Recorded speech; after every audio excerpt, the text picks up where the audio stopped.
A Portmore businessman has been deported, charged with fraud. Hebrews TV, no respect, I keep your thing going, alright?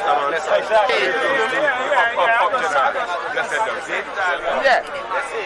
Man has every time Hebrews TV, ever vibes, every time. That must Greetings and salutations to all nations. Ladies and gentlemen, you know it's your favorite Jamaican. I'm Rastafari, soldier here of Reggae TV. Hit that red subscribe button if you have not.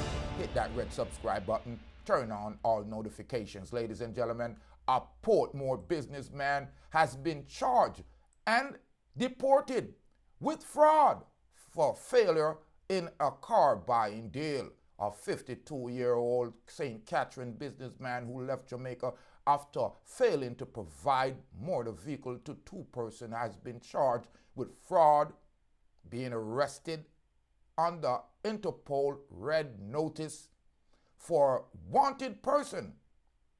Elvis Jones of Portmore was charged on Monday with fraudulent conversion, failure to issue receipt, and a non-delivery of goods or service on contracted date after being deported from Panama on Saturday, April 13. He is scheduled to appear in the Kingston and St. Andrew Parish Court on Friday.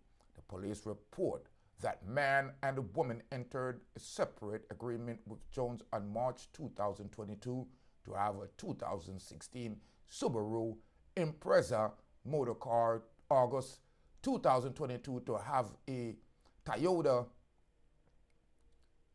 2013 Toyota Aphard minivan imported from Japan, respectively.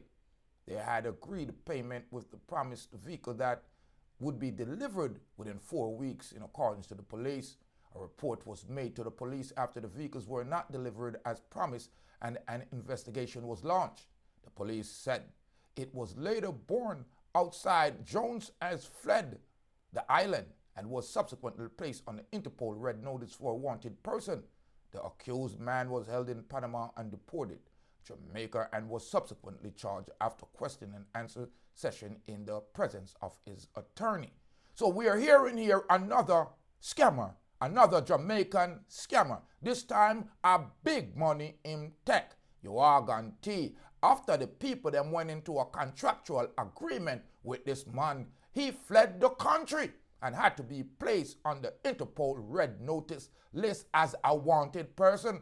Panama complied and caught him, returned him to Jamaica, and subsequently he is incarcerated. He was charged and will be fined. Ladies and gentlemen, this is another example of a Jamaican running a scam. I don't know if a scammer are their dads or a scammer are their mom, but it appears that a criminal intent is always a plan.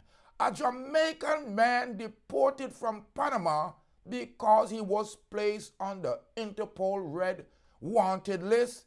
It appears he tried flee. Actually, he fled the country after two customers gave them his money for vehicles that he did not provide. Ladies and gentlemen, be careful when you want to get a ride. It is said to be a 2016 Subaru Impreza motor car in August of 2022 and a 2013 Toyota Aphard minivan that's supposed to have been imported, and the boy take the people their money and run away. Thought that he would get away if he left the country, but the authorities quickly nabbed him in Panama. Leave your comment, ladies and gentlemen, if you have any kind of idea how we could make Jamaica safe again. What we should do to do is criminal intent. Have you ever been scammed by a Jamaican? Have you heard of any situation where a Jamaican has been scammed by another Jamaican? Leave your comment. Let me hear the story in the comment, ladies and gentlemen. Remember, if you have not subscribed as yet, hit that red subscribe button. Turn on the notification by hitting that bell and clicking on all to see all the Rastaman content. I'm Rastafari Soldier, ladies and gentlemen. More life, more joy, and be careful when you're dealing with Jamaicans. Remember, them have a criminal intent. Me no know how them invent. More life, more joy. Bless upon yourself. Yeah, Ron Marley, Deep Roots TV. Bless and love, see it? Rastafari.